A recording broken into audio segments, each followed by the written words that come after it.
नमस्कार दोस्तों, स्वागत है आप सभी लोगों का एसआरपी कंप्यूटर क्लासेस में।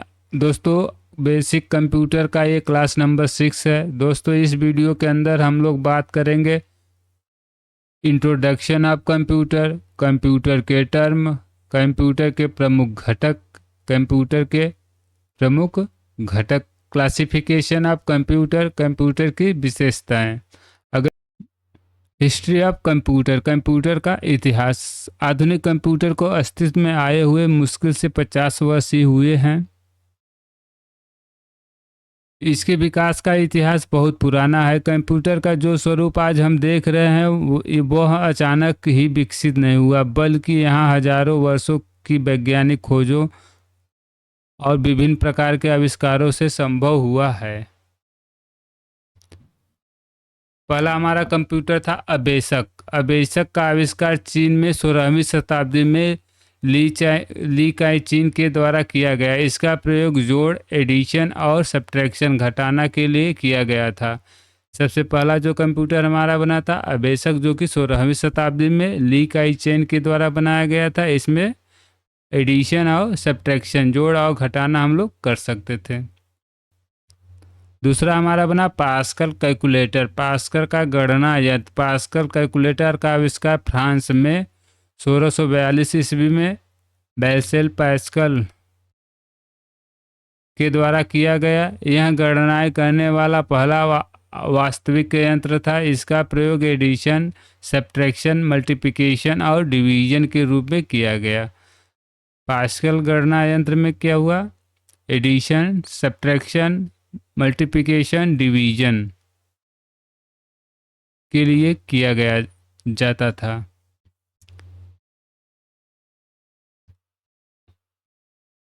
Charles Babbage's difference engine. तीसरा हमारा हुआ चार्ल्स बेवेल्स डिफरेंस इंजन। इस का आविष्कार ब्रिटेन में 1822 ईस्वी में चार्ल्स बेवेल्स के द्वारा किया गया, जिसको आधुनिक कंप्यूटर का जनक कहा जाता है।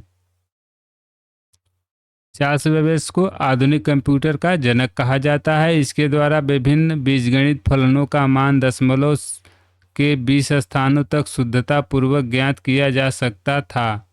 इस मशीन में शाफ्ट और गियर लगे होते थे। यह मशीन भाप से चलती थी।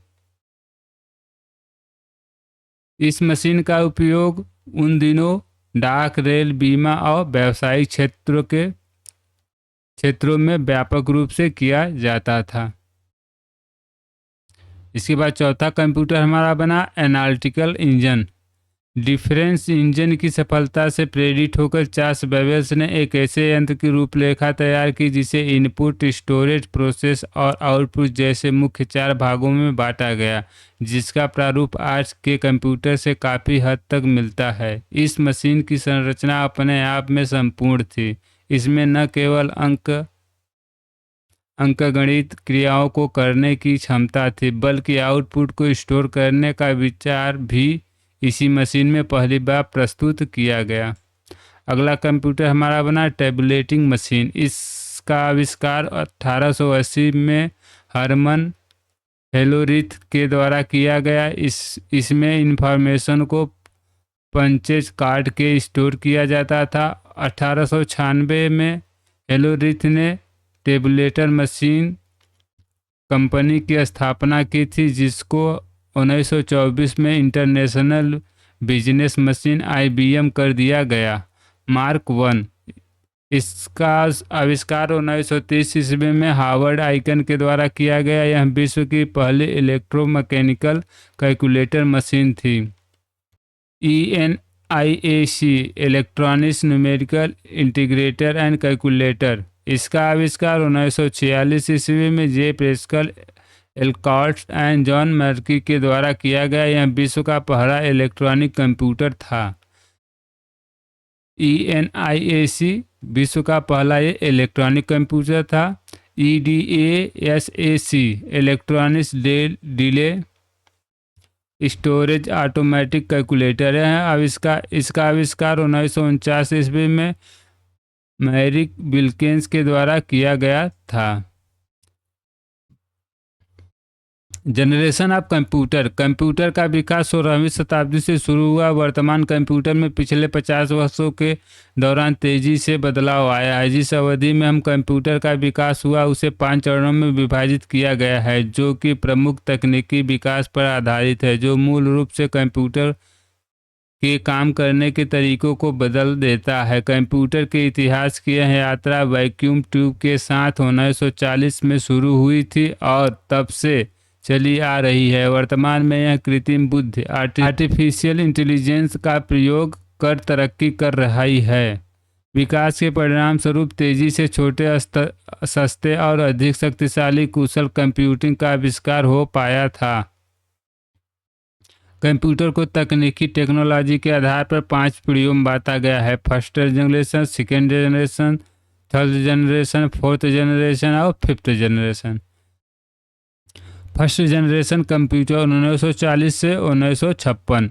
कंप्यूटर की पहली पीढ़ी में सीपीयू के लिए मेमोरी और सर्किटरी के लिए बेसिक कंपोनेंट के रूप में वैक्यूम ट्यूब का प्रयोग किया गया था। वैक्यूम ट्यूब का आविष्कार 1904 में सर जॉन एम्ब्रोस फ्लेमिंग के द्वारा किया गया था। यह इनपुट दीक्षित कार्ड और पेपर टेप पर आधारित था और आउटपुट प्रिंट आउट पर प्रदर्शित डिस्प्ले किया जाता था। इसमें निर्देश मशीन भाषा में लिखे गए थे और इसमें कोडिंग के लिए 0 और 1 का उपयोग किया गया था। इन कंप्यूटर का आकार बहुत बड़ा होता था और ये बहुत महंगे होते थे। यह कंप्यूटर बहुत अधिक गर्मी उत्पन्न करते थे, इसलिए इन्हें एयर कंडीशनर की आवश्यकता होती थी। ये ज़्यादा बिजली का उपयोग करते थे। इस पीढ़ी के कुछ कंप्यूटरों का नाम इस प्रकार है। वैक्यूम ट्यूब टेक्नोलॉजी का उपयोग किया गया। ENIAC, EDVAC, Unix 1, unique 2, IBE 701, IBE 650। ये हमारा देखिए वैक्यूम ट्यूब कंप्यूटर थे जो हमारे फर्स्ट जनरेशन में आए। इसके बाद हम लोग देखते हैं सेकेंड जनरेशन 1956 से 1963। इस पीढ़ी के कंप्यूटर में वैक्यूम ट्यूब की जगह पर ट्रांजिस्टर का प्रयोग किया गया। ट्रांजिस्टर का आविष्कार सन 1947 में विलियम शार्के के द्वारा किया गया। ये कंप्यूटर आकार में छोटे, तेज, सस्ते, अधिक ऊर्जा कुशल और विश्वसनीय थे। इसमें चुंबकीय कोर, प्राथमिक मेमोरी और चुंबकीय टेप और डिस्क को माध्यमिक भंडार उपकरणों के रूप में इस्तेमाल किया गया था। इस पीढ़ी के कंप्यूटर में high level language assemble language का प्रयोग किया गया था। इसका प्रयोग साइंटिस्ट और कमर्शियल पर्पज के लिए किया गया था। इस पीढ़ी के कुछ कंप्यूटर का प्रकार IBM 1620, IBM 1401, IBM 7094, CDC 1604, CDC 3600, UNIVAC 1108।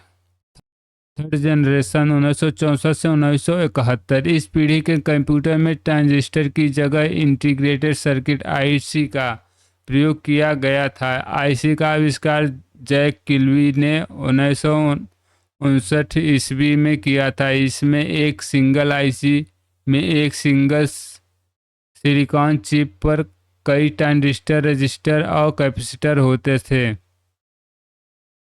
IC chip के उपयोग में कंप्यूटर की गति और कार्यक्षमता को कई गुना बढ़ा दिया गया था। इसमें मल्टीपल प्रोग्रामिंग, ऑपरेटिंग सिस्टम और हाई लेवल लैंग्वेज जैसे फ्रंट, कोबोल, पास्कल और बेसिक का प्रयोग किया गया था। ये कंप्यूटर आकार में छोटे और तेज होते थे। ये बिजली की खपत कम करते थे और गर्मी भी कम उत्पन्न करते थे। ये कंप्यूटर चलाने में आसान होते थे। इसका उपयोग साइंटिस्ट, कमर्शियल और इंटरेक्टिव ऑनलाइन एप्लीकेशन के लिए किया जाता था। इस पीढ़ी के कंप्यूटरों के नाम इस प्रकार है। IBM 360 series, Honeywell 6000 series, DTP personal data processor, IBM 700, IBM 370/168, TDC 316। Fourth generation 1972 से 2010 के बीच में चला। इसमें लार्ज स्केल इंटीग्रेटर LSI और very large scale integrator VLSI तकनीकी का इस्तेमाल किया गया था। इसमें LSI तकनीकी का उपयोग करके हजारों ट्रांजिस्टर एक छोटे से सिलिकॉन चिप पर लगाए गए थे। इस आविष्कार से पूरी सेंट्रल प्रोसेसिंग यूनिट एक छोटी सी चिप में आ गई, जिसे माइक्रो प्रोसेसर कहा जाता है। इसके इसके उपयोग वाले कंप्यूटर को माइक्रो कंप्यूटर कहा गया। MS डॉक और MS विंडोज जैसे ऑपरेटिंग सिस्टम इस समय के दौरान विकसित किए गए थे। इसने ग्राफिक्स यूजर इंटरफेस GUI का भी समर्थन किया। इसमें program high level language programming language में लिखे जाते थे, जैसे C++ आदि। इस पीढ़ी के कुछ कंप्यूटरों का नाम इस प्रकार है: IBM 4341, DC-10, star 1000, PUP-11। Integrate circuit, इसमें integrate circuit, large scale integrate और वेरी लार्ज स्केल इंटीग्रेशन का यूज होता था। फिफ्थ जनरेशन 2010 से कंटिन्यू अभी तक चल रहा है। यह जनरेशन कंप्यूटर का प्रेजेंट जनरेशन है। इस जनरेशन के computer ULSI ultra large scale integration technology पर आधारित है। इसमें आर्टिफिशियल इंटेलिजेंट AI को डेवलप किया गया जा रहा है, जिसमें खुद के सोचने समझने की शक्ति होगी। इस विधि के दौरान 64 बिट माइक्रो प्रोसेसर विकसित किए गए हैं, जिसमें high level language natural language processing का प्रयोग होता है। इसका प्रयोग commercial, interactive, online multimedia network अनुप्रयोगों के लिए प्रयोग किया गया। इस पीढ़ी के कुछ कंप्यूटर का उदाहरण इस प्रकार है: desktop, laptop, notebook, Chromebook, ultrabook. IT gadget and their application. एक IT डिवाइस सूचना और संचार प्रौद्योगिकी के लिए प्रयोग किया जाता है। यह एक ऐसा व्यापक शब्द है जो सभी उपलब्ध संचार उपकरणों जैसे कि cell phone, television set, tablet पर पर्सनल कंप्यूटर आज को कवर करता है। IT में इंटरनेशनल से जुड़े डिवाइस, वायरलेस तकनीक द्वारा समर्थित मोबाइल दोनों शामिल हैं। इसकी परिभाषा में उपकरणों जैसे लैंडलाइन फ़ोन, रेडियो और प्रसारण TV शामिल है। ITC information and commercial technology device व्यक्तियों और संगठनों, कंपनियों, सरकारों और शैक्षिक प्रतिष्ठानों के लिए विशेष रूप से डिजाइन किए गए अनुप्रयोगों के माध्यम से डिजिटल दुनिया में एक दूसरे के साथ संवाद करने की अनुमति देते हैं। नवीनतम ITC गैजेट और उनके उपयोग में स्मार्टफोन, टैबलेट, डिजिटल TV और अन्य रोबोट आधारित तकनीक शामिल है। हमारे जीवन में IT के समावेश ने लगभग सभी चीज़ों को बदल दिया है। हम व्यक्तिगत और व्यावसायिक दोनों स्तरों पर ICT का प्रयोग करते हैं। कंप्यूटर प्रौद्योगिकी अनुप्रयोग अब मानव द्वारा किए गए सैकड़ों कार्य करते हैं। IT गैजेट की सूची जैसे TV, mobile, laptop, tablet, desktop, PDA, DPS, telephone. Use of computer. Computer का यूज। आधुनिक युग में कंप्यूटर हमारे लिए जीवन का एक महत्वपूर्ण हिस्सा है। आज के प्रारंभिक कंप्यूटरों की तरह सिर्फ गणना नहीं करते, बल्कि इन दिनों कंप्यूटर का उपयोग हर जगह, जैसे घरों में, शैक्षिक संस्थानों में, व्यवसाय में, चिकित्सा में, सरकारी कार्यालयों में, कृषि में, रिसर्च में, बैंक में और अन्य सैन्य क्षेत्रों में किया जाता है। Basic hardware and software. Computer के भौतिक भागों को हार्डवेयर कहा जाता है। या फिर कंप्यूटर के वे पार्ट जिन्हें हम टच कर सकते हैं या हम छू के महसूस कर सकते हैं, वे सभी हार्डवेयर पार्ट कहलाते हैं। कंप्यूटर में कई अलग अलग प्रकार के हार्डवेयर कंपोनेंट होते हैं। उन सभी कंपोनेंट को मदरबोर्ड के साथ जोड़ा जाता है, जैसे micro processor, hard disk, floppy disk, optical disk, monitor, keyboard, printer etc। Computer को हार्डवेयर पार्ट के 4 भागों में बांटा गया है, जो नीचे आईपीओएस के चार्ट में दर्शाया गया है। ये आईपीओएस चार्ट है जिसमें इनपुट, प्रोसेसर, आउटपुट और स्टोरेज है। इनपुट में keyboard, mouse, OCR, BCR, OMR, MICR, scanner, webcam, light pen, trackball, touchpad, biometric, microphone, touch screen. और प्रोसेसर में हमारा आता है microprocessor, RAM, ROM, motherboard. Output में हमारा आता है monitor, printer, speaker, plotter, projector. Storage हमारे आते हैं floppy disk, hard disk, optical disk जिसे CD, DVD, pen drive, zip drive, tape drive और memory card. Input device. Input device वे डिवाइस होते हैं जिनका प्रयोग कंप्यूटर में डाटा या निर्देशों को इनपुट के रूप में देने के लिए किया जाता है। कंप्यूटर में प्रयोग होने वाले कई तरह के इनपुट डिवाइस का प्रयोग होता है। इसका प्रयोग हम अलग अलग तरह से इनपुट देने के लिए करते हैं। कंप्यूटर में प्रयोग होने वाला प्रमुख इनपुट डिवाइस कीबोर्ड है, जिसका प्रयोग निर्देशों को टाइप करके देने के लिए किया जाता है। कीबोर्ड एक सबसे ज़्यादा प्रयोग की जाने वाली इनपुट डिवाइस है। यह टाइपराइटर के सिद्धांत पर कार्य करता है। इससे टेक्स्ट, नंबर, सिंबल आदि को कंप्यूटर के अंदर इनपुट किया जाता है। एक स्टैंडर्ड कीबोर्ड में 104 से 101 से एक स्टैंडर्ड कीबोर्ड में 101 से 105 की होती हैं। मल्टीमीडिया कीबोर्ड में इससे अधिक की होती हैं। टेक्नोलॉजी के आधार पर कीबोर्ड को कई प्रकार में टेक्नोलॉजी के आधार पर कीबोर्ड कई प्रकार के होते हैं। Wireless keyboard, PS2, USB, wireless. Technology के आधार पर कीबोर्ड कई प्रकार के होते हैं। Wired keyboard, wireless keyboard, B reader keyboard, hologram keyboard, की माउस कीबोर्ड। ये देखिए हमारा वायर्ड कीबोर्ड है जिसमें एक USB केबल लगी होती है, जिससे हम डेस्कटॉप में इसको लगाते हैं। ये है हमारा की माउस। हमारा एक है वायर्ड कीबोर्ड जिसमें तार लगा होता है। एक है हमारा keyboard mouse. B reader, hologram keyboard, mouse. यह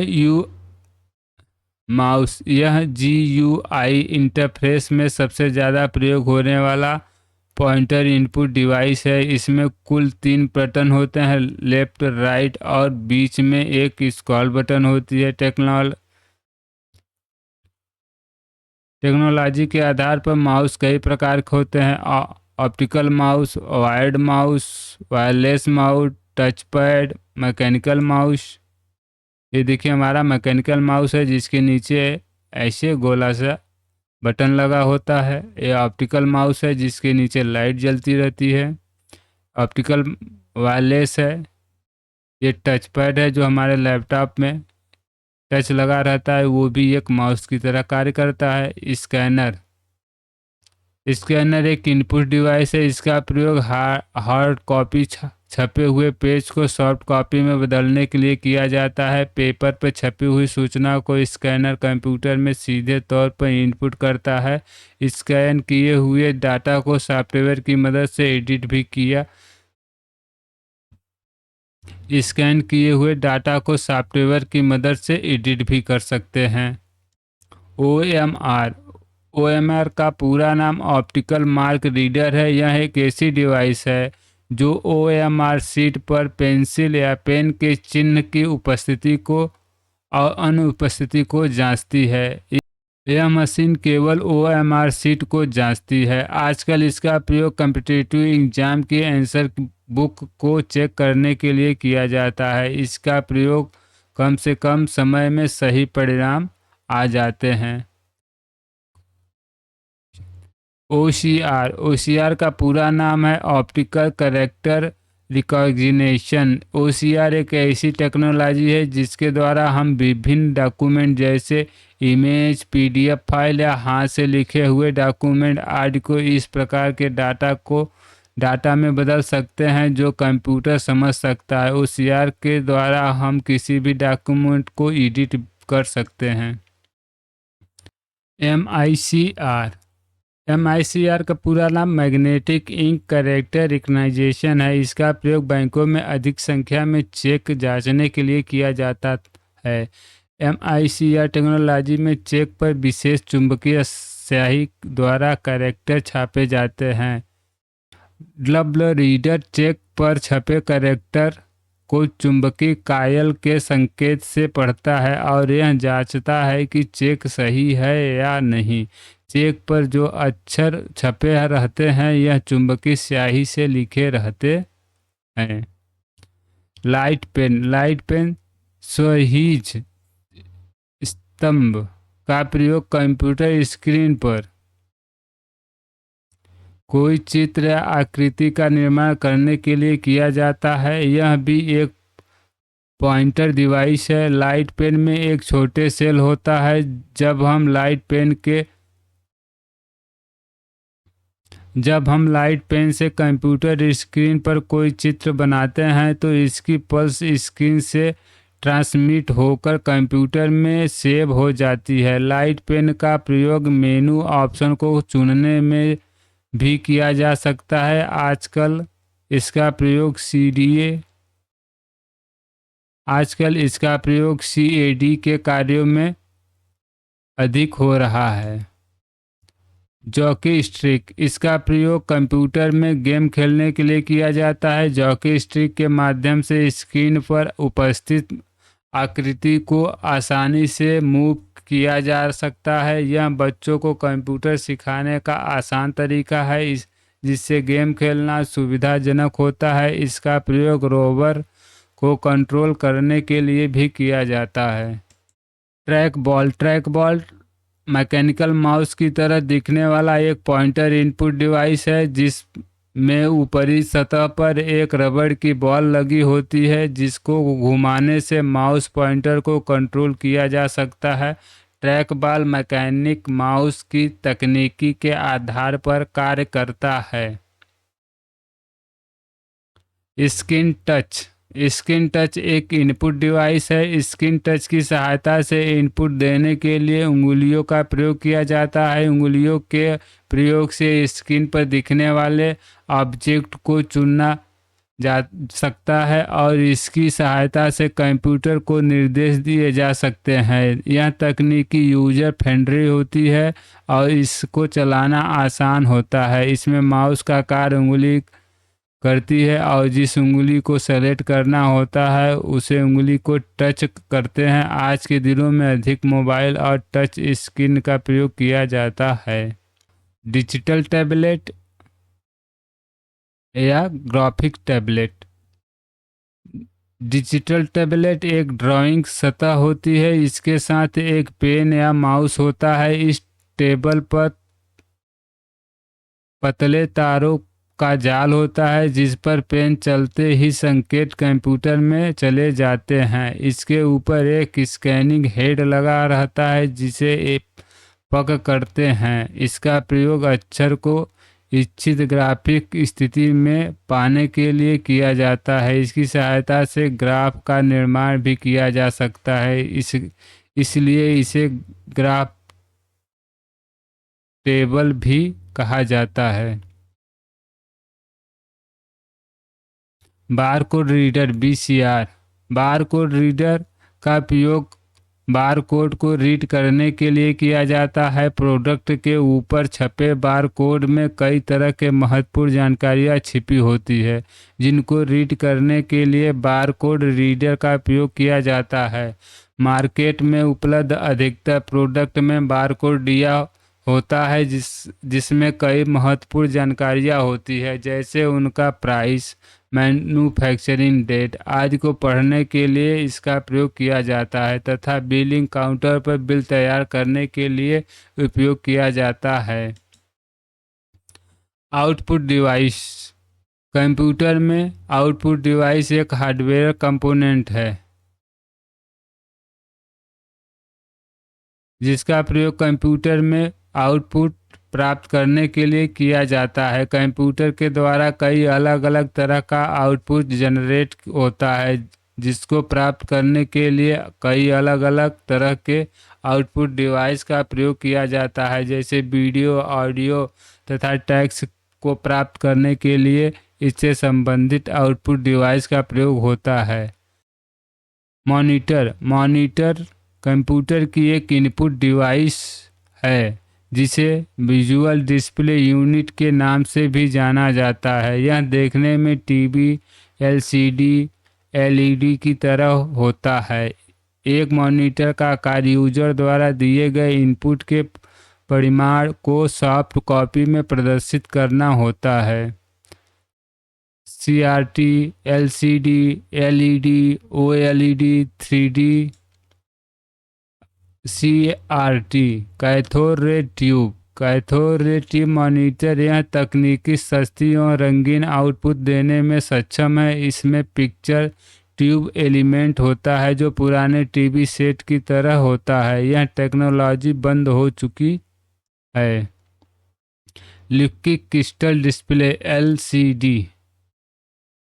यह एक फ्लैट पैनल डिस्प्ले टेक्नोलॉजी है जिसे आमतौर पर टीवी और कंप्यूटर मॉनिटर में इस्तेमाल किया जाता है। इसके साथ इसका इस्तेमाल मोबाइल डिवाइस, लैपटॉप, टैबलेट और स्मार्टफोन में भी किया जाता है। यह विद्युत की खपत कम करते हैं और वजन में हल्के होते हैं।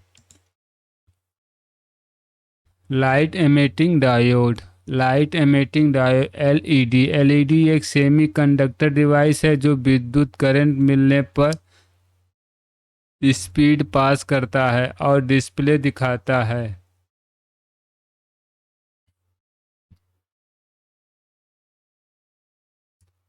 इसकी रोशनी ज़्यादा चमकीली नहीं होती है। इसमें ब्लैक लाइट रोशनी के लिए डायोड का प्रयोग किया जाता है। इसकी कीमत